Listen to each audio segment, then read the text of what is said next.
All right, Cynthia, here's one I don't get. President says Cohen is a liar, but the president's attorney, Giuliani, says Cohen and Trump are telling the same story about the Moscow project. How does that work? It's a little he went that away game, and it's not going to work, is the short answer. First of all, if he was lying when he was making the statements outside of Congress about how there was never a Russian deal, and the president knew he was lying, and he just let him lie, that's a problem in terms of misleading the country. And remember, keeping in mind, as we talk about all these lies, Article 1 of Nixon's impeachment was misleading the country. So if the president let Cohen lie, that's misleading the country. If now he's telling the truth, then we have a different problem, and that is Don Jr. apparently went into Congress and said there was no deal. Cohen never reached out to, he didn't think Cohen reached out to anybody in the Kremlin, and downplayed the whole thing. So then now what happens? Now Don Jr. has lied.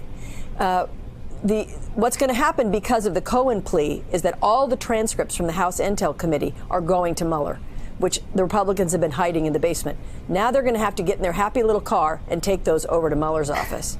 And when they read those, we have a whole new avenue of discussion. And let me just say one thing about the Russian deal. The Russian deal, the president could do. He could not lie about it because he's misleading the American. He misled the American people. But he wasn't under oath. It doesn't matter. The Article 1 was not about Nixon being under oath. Article 1 was about Nixon misleading the country. So there's two tracks. One is, what is the right thing for our country in terms of impeachment? And the other is criminal. He was misleading the country, number one. And number two, if it's true about the BuzzFeed article that they offered a $50 million bribe to Putin, hello, Foreign Corrupt Practices Act. So it can be an illegal deal, depending on what shakes out about the $50 million bribe. Okay, Jeff, to Cynthia's point, all of this sounds awful, but none of it actually came to fruition. And President Trump or his team said these things while he was on the campaign trail, not while he was president of the United States. And Trump says he can do anything he wants while a candidate. Is that true? No, Stephanie, you have to look at the overall picture. First of all, Cynthia's point was a good one. Just the offer of a $50 million apartment to Putin would violate the Foreign Corrupt Practices Act. And the question is, how many co-conspirators do you have?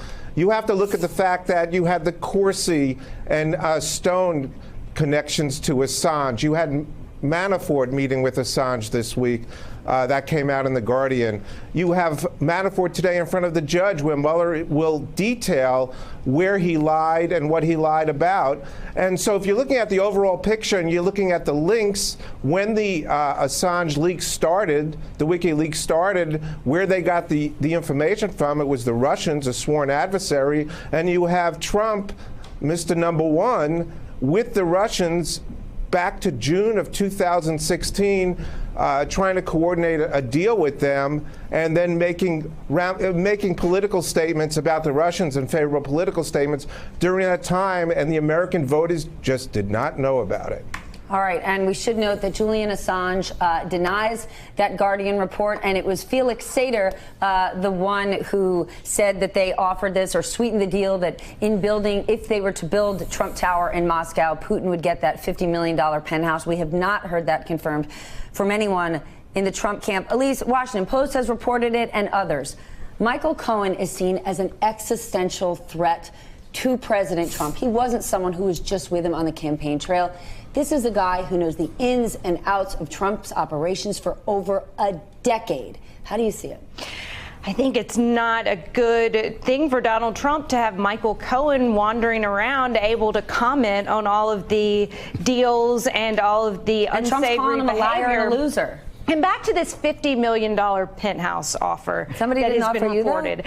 I know. I would really like one, Steph. Yeah. I think a $50 million penthouse would be great, although I don't know if I'd want it in Moscow, quite frankly, these days. Fine. But the $50 million penthouse, an early report of Rex Tillerson in the Oval Office, one of his first meetings with Donald Trump brought up that he wanted to do away with the Foreign Corrupt Practices Act.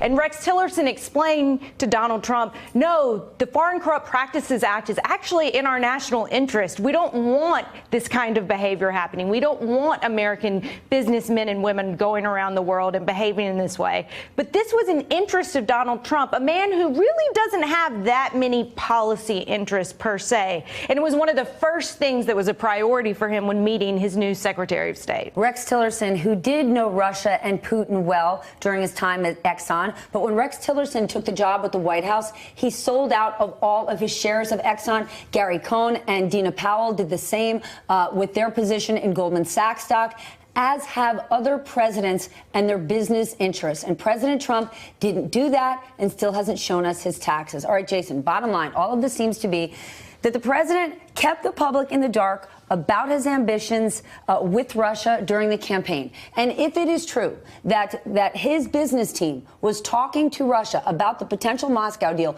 between January and June, just a couple of weeks later is when President Trump officially secured the Republican nomination. And that is when the GOP suddenly watered down their position of how we are handling protecting Ukraine against Russia. It is easy to draw the line, Look, all of this is, can we start playing the Law and Order music now? Because this is the part where, exactly, this is where people are actually going to get in trouble. This is where Don and everybody else can get in trouble, because this is what caught Papadopoulos. This is kind of what got Flynn.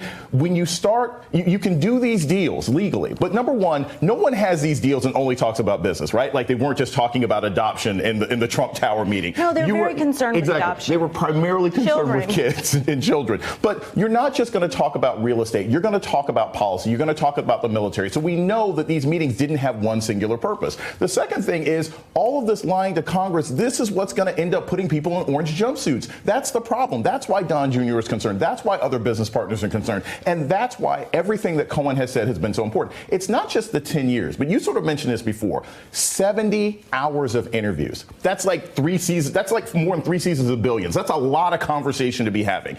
And in no way, given that we also know that Cohen kept tapes, that in 70 hours, he hasn't essentially ratted out every single person in this administration that was cutting deals on the side. That's where this becomes a legal problem. I do think for the first time that there really will be people who end up in handcuffs in this administration, not just political problems, but legal problems as well. And I will tell you, I have watched hundreds, if not thousands, of episodes of Law and Order. If Jack McCoy is sitting down with you for over 70 hours, you got a problem. Hey there, I'm Chris Hayes from MSNBC. Thanks for watching MSNBC on YouTube. If you want to keep up to date with the videos we're putting out, you can click subscribe just below me or click over on this list to see lots of other great videos.